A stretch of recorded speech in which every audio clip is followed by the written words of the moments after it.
स्पष्ट करा की आपला पक्षप्रवेश होणार आहे की आपला पक्षप्रवेश होणार नाहीये शिंदे गटात. काही लोक जे काही आपली मक्तेदारी समजत होती ती मक्तेदारी आज श्रीवर्धन शहराने मोडून काढले आणि ते अतुलच्या रूपाने त्याला धन्यवाद. कालपासून मी बघतोय न्यूज चॅनलमध्ये म्हणजे ज्या व्यक्तींना श्रीवर्धनच्या राजकीय इतिहासाची माहिती नाही आहे, श्रीवर्धनमध्ये एक्झॅक्टली काय झालं याची माहिती नाही, ती लोक देखील सोशल मीडियावर कमेंट टाकतायत, माझ्याबद्दल वाईट देखील बोललं जाते. मला अजिबात दुःख नाहीये, कारण या श्रीवर्धनच्या जनतेने मला तिथे काय खुर्ची उभवाला बसून दिलेलं नाहीये. इथं 5 वर्षात काहीच केलं नाही ना, तर पुढल्या वेळेला मत मागायला जाईल तेव्हा वाढीने मारतील मला, आणि मारलंच पाहिजे. एखादा नगरसेवक किंवा एखादा लोकप्रतिनिधी ज्या वेळेला निवडून येतो ना, तो तिथे अंडी घालायला किंवा खुर्ची उभवायला नसतो, तो विकासासाठी असतो. आणि माझ्याकडून असं कार्य झालं नाही तर मला पण चपलीने मारलं पाहिजे लोकांनी 5 वर्षांनी. नमस्कार, मी प्रतीक मोरे, स्वागत करतो आपले शक्ती न्यूज मराठी चॅनलमध्ये. आपण आहोत श्रीवर्धनमध्ये. श्रीवर्धनमध्ये का तर श्रीवर्धनमध्ये काल निकाल लागला. निकाल लागल्यानंतर तटकरेंना मोठा धक्का या श्रीवर्धनमध्ये बसलेला आपल्याला पाहायला मिळाला. शिवसेना उबाटाचे अतुल चौगुले यांनी राष्ट्रवादी काँग्रेस पक्षाचा पराभव करत शिवसेनेचा जो उबाटा गटाचा झेंडा आहे तो इथे फडकवला. पण त्यानंतर अचानक भरतशेठ गोगावले हे श्रीवर्धनमध्ये आले आणि एक शंकेची पाल चुकचुकली की उबाटामधून अतुल चौगुले हे शिंदे गटामध्ये प्रवेश करत आहेत का. तर आपण त्यांच्याकडनं जाणून घेऊया की नक्की हा काल काय प्रकार झाला.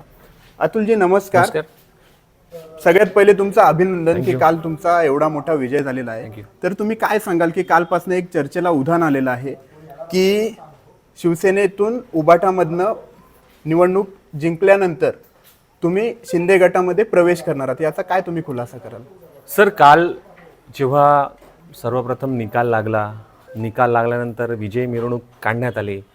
आपण बघितलं तर काल 17 नगरसेवक जे आहेत ते राष्ट्रवादी काँग्रेस पार्टी आणि भारतीय जनता पक्ष यांचे आले, आणि म्हणजे त्यांची युती होती.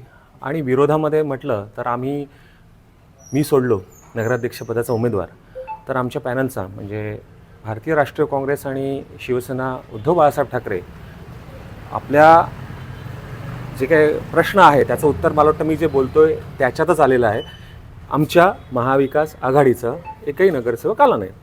पण सद्भाग्य म्हणावं लागेल की 20च्या 20 त्यांचे आले नाही, तर 3 नगरसेवक हे शिवसेना एकनाथ शिंदे साहेबांच्या पक्षाचे आले. आणि असं म्हणतात की दुश्मन का दुश्मन दोस्त होत आहे. ज्या वेळेला मिरवणूक निघाली त्यावेळेला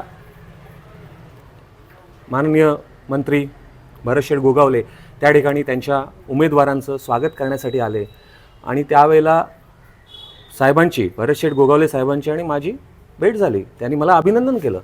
आणि आपली भारतीय संस्कृती आहे की ज्या वेळेला एखादा वरिष्ठ आपल्यापेक्षा वयाने असलेला कुठलाही व्यक्ती आपलं जेव्हा अभिनंदन करतो किंवा आपलं कौतुक करतो त्यावेळेला त्याच्या चरणाला स्पर्श करणं गरजेचं आहे. या ठिकाणी म्हणून मी माननीय भरतशेठ गोगावले साहेब यांच्या चरणाला स्पर्श केला. या ठिकाणी जर का तटकरे साहेब जरी आले असते आणि ते मला म्हणाले असते चोगले तुझं अभिनंदन, तर मी त्यांच्याही चरणाला स्पर्श केला असता, कारण हे माझ्या वडिलांचे संस्कार आहेत. परंतु मला दुर्भाग्य वाटतंय एका गोष्टीचं की मीडियाला बोलत नाही मी, ज्यांनी कोणी ते पसरवलं त्यांना बोलतोय की त्यांनी त्या गोष्टीचं वेगळा त्याला आयाम निर्माण केला. लगेच बातम्या फ्लॅश झाल्या की प्रवेश करतोय. ह्या ठिकाणी बघा, पहिल्यांदा मला सांगायचं आहे की हे इलेक्शन आहे ते काय खासदारकी आमदारकी काय मोठ्या ह्याचं इलेक्शन नव्हतं, हा आमच्या गावाचं इलेक्शन होतं. ह्याला मला प्रश्न पडतो की ह्या गोष्टीला एवढा फुटेज का दिला जातोय. कालपासून मी बघतोय न्यूज चॅनलमध्ये म्हणजे ज्या व्यक्तींना श्रीवर्धनच्या राजकीय इतिहासाची माहिती नाही आहे, श्रीवर्धनमध्ये एक्झॅक्टली काय झालं याची माहिती नाही, ती लोक देखील सोशल मीडियावर कमेंट टाकतायत, माझ्याबद्दल वाईट देखील बोललं जाते. मला अजिबात दुःख नाही आहे, कारण एक मराठीमध्ये म्हण आहे निंदकाचे घर असावे शेजारी. पण माझं भाग्य आहे की माझ्या शेजारी निंदकाचं घरच नाही आहे. बाहेरून कुठून तरी कमेंट्स येतात की त्यांना फॅक्ट्स काय आहेत ह्या माहिती नाही. त्यामुळे मी एकच विनंती करेन माझ्या हितचिंतकांना आणि माझ्यावर प्रेम करणाऱ्या व्यक्तींना पण, माझ्या कार्यकर्त्यांना पण, महाविकास आघाडीच्या कार्यकर्त्यांना पण आणि जे विरोधात होते त्यांना पण, की ह्या अफवांवर कोणत्याही विश्वास ठेवू नका. आणि त्याच्या पलीकडे मी सांगेन की ह्या श्रीवर्धनच्या विकासाकरिता जर का काय करायचं असेल तर जेवढ्या लोकांचं सहकार्य घ्यावं लागेल त्या सगळ्यांचं मी सहकार्य घेणार. मग त्याच्यामध्ये माननीय भरतशेठ गोगावले देखील असू शकतात, त्याच्यामध्ये तटकरे साहेब देखील असू शकतात, त्याच्यामध्ये भारतीय जनता पक्षाचे नेते देखील असू शकतात, त्याच्यामध्ये आमच्या शिवसेना उद्धव बाळासाहेब ठाकरे या पक्षाचे, भलेही आम्ही आता सत्तेत नाही आहोत परंतु त्यांच्या मार्गाने देखील या श्रीवर्धनचा विकास होईल. कारण या श्रीवर्धनच्या जनतेने मला तिथे काय खुर्ची उभवायला बसवून दिलेलं नाहीये. इथं 5 वर्षात काहीच केलं नाही ना, तर पुढल्या वेळेला मत मागायला जाईल तेव्हा वाढेने मारतील मला, आणि मारलंच पाहिजे. एखादा नगरसेवक किंवा एखादा लोकप्रतिनिधी ज्या वेळेला निवडून येतो ना, तो तिथे अंडी घालायला किंवा खुर्ची उभवायला नसतो, तो विकासासाठी असतो. आणि माझ्याकडून असं कार्य झालं नाही तर मला पण चपलेने मारलं पाहिजे लोकांनी 5 वर्षांनी.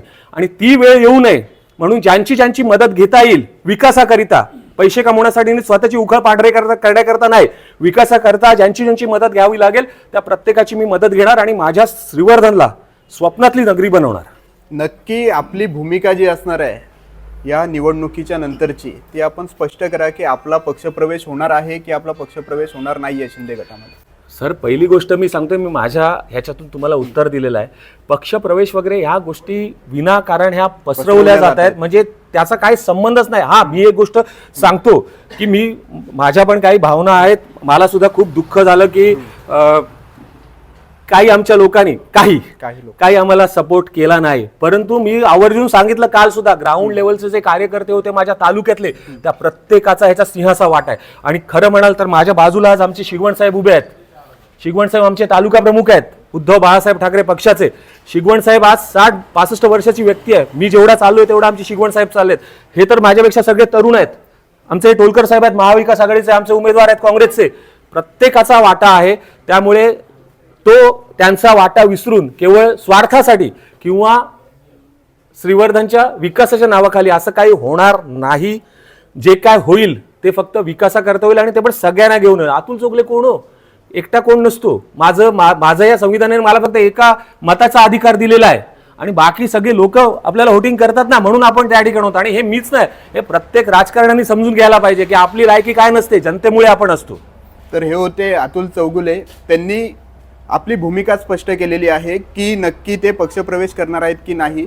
ते असं सांगत आहेत की ही फक्त सोशल मीडियावरती पसरलेली अफवा आहे, अशा पद्धतीचा कुठलाही निर्णय त्यांनी आतापर्यंत घेतलेला नाही.